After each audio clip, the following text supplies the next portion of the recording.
Hey y'all, and welcome to Brawl.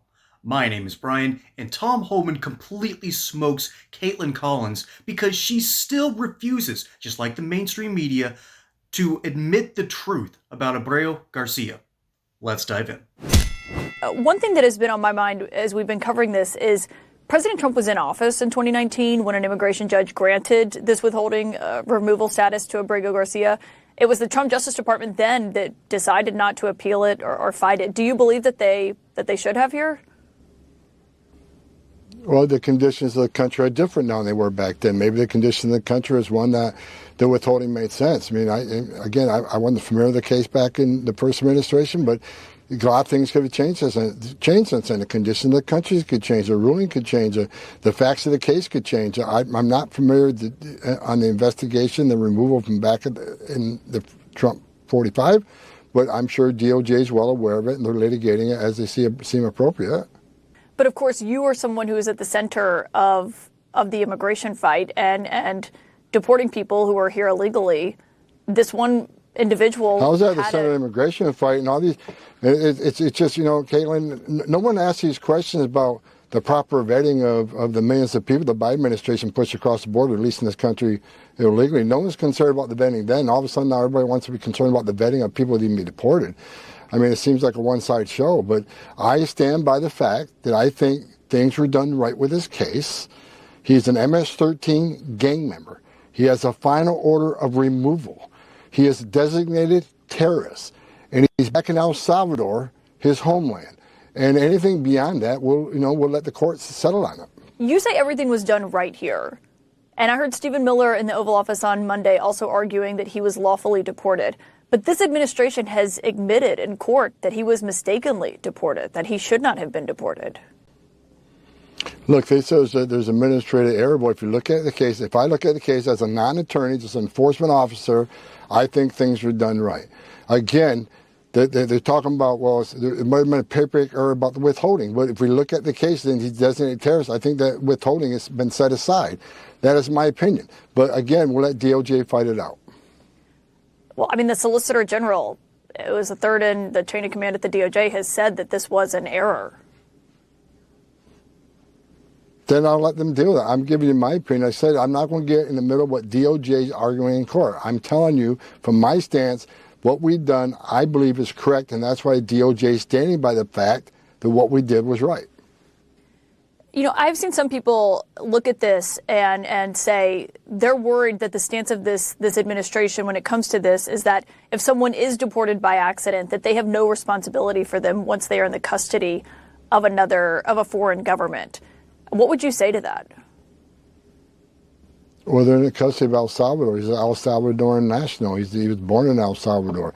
El Salvador has him in custody, and El Salvador decide what happened to him. I mean, again, the El Salvadoran president made it clear he's not going to release him. So again, I'm going to go back. The DOJ, they can fight this out in the courts. As I'm not a part of that. I'm not an attorney. I'm not a prosecutor. So we'll let the courts, decide what the next steps will be.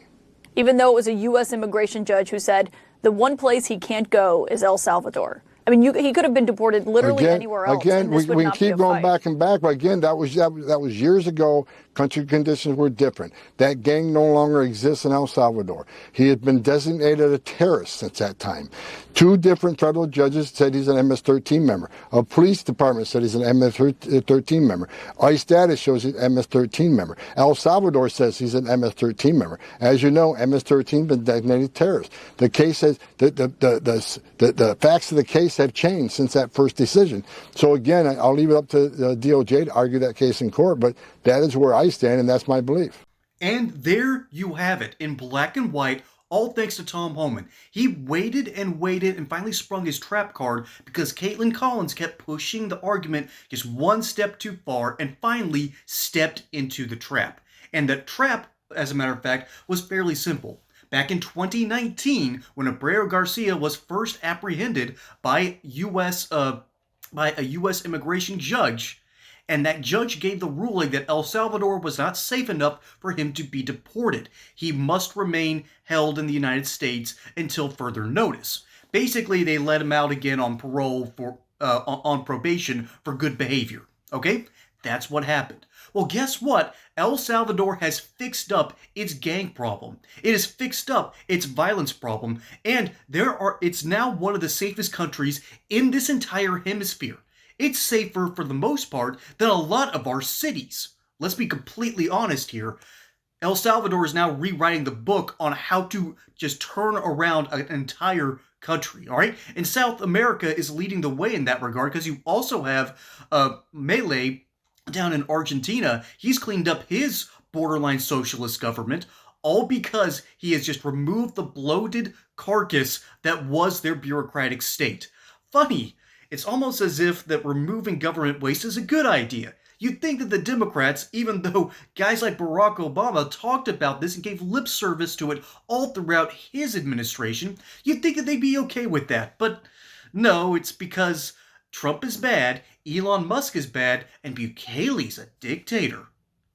Sure, Mike, sure. The mainstream media has been getting this story wrong from the get-go, and they latched onto the one part of the story that could possibly bring Abreu Garcia back. But the more that we learned about him, that he wasn't just some random father who was trying to provide for his family. No, this is a dude with ties to MS-13, all right? Who was, and those ties were amplified by the fact that the rival gang, Barrio 18, also wanted to have some dealings with him in one way or another. So he has ties to not one, but two gangs. He was arrested with members of MS-13. He was stopped at a traffic stop in Tennessee in 2022 and was suspected at the time of human trafficking.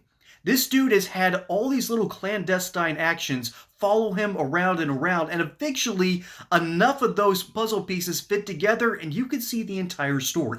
That's why not one, but two different judges all said that this dude needed to be deported. So this is a deeper dive into the full story. This is from the BBC, and I'll usually trust the BBC a little bit more than a lot of mainstream media outlets here in the States. They are still very biased over there. When USAID was giving them like a quarter of the money that they needed to function, but that's another story for another day. But in October of 2019, he was granted a withholding of removal order, court documents show, a status different from asylum, but one which prevented the U.S. government from sending him back to El Salvador because he could face harm.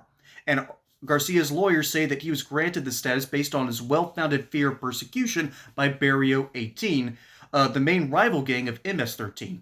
So the reason I'm bringing that up is for the same reason that Tom Homan was just waiting and waiting for Kaitlan Collins to make this mistake.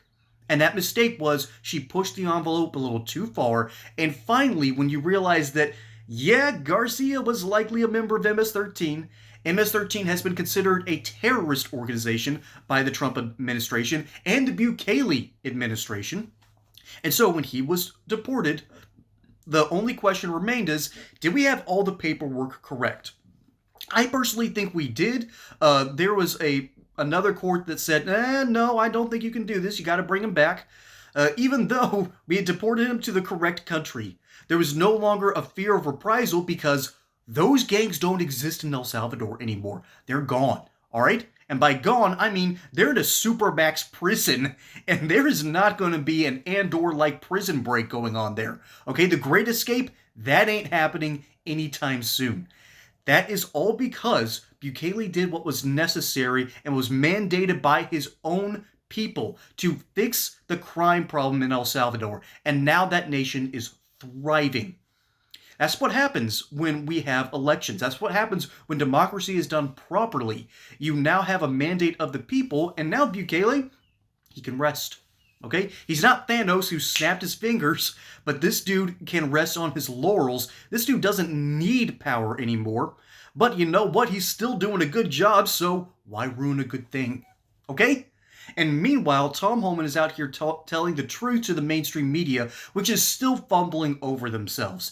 And by the way, that mainstream media ended up fomenting a blatant lie, worse than I think we've ever seen on this story, and that's the idea that Garcia was actually deceased because he was put in that supermax prison. Well, now Van Hollen, I've been calling him Van Houten. I don't know why I've been doing that, but Senator Van Hollen from Maryland had lunch with the dude yesterday. Okay? There's a photo op and everything. This dude's alive and well in the country where he deserves to be, the country of his origin, all because the Trump administration finally changed some things up that they are legally allowed to do so they can deport people with MS-13 gang ties and memberships. This has been a good thing for America, and arguably a good thing for Mr. Garcia, because he's now back home where he belongs. Folks, my name is Brian. Hope you enjoyed that segment here on Politibrawl. Don't forget to like and subscribe. Catch you on the next one. Until then, y'all have a good one.